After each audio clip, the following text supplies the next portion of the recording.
Sa isang maliit at liblib na nayon, na nakapugad sa pagitan ng matatayog na bundok at malalalim na kagubatan, naninirahan ang isang batang lalaki na nagngangalang Aran.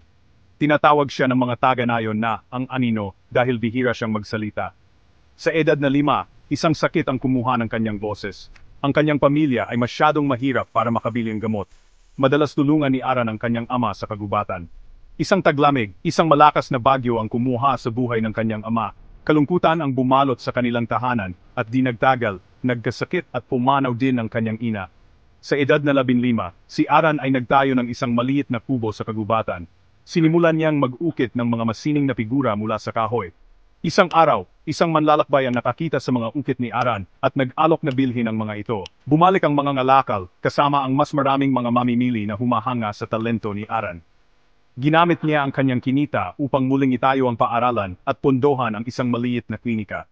Lumipas ang mga taon at si Aran ay naging sentro ng nayon. Ang kanyang kwento ay nagpapaalala sa lahat na kahit sa kalungkutan, ang pag-asa ay maaring mamupagkad na parang isang magandang rosas. Salamat. Paki-like, share, at subscribe at This Is Your Motivation channel.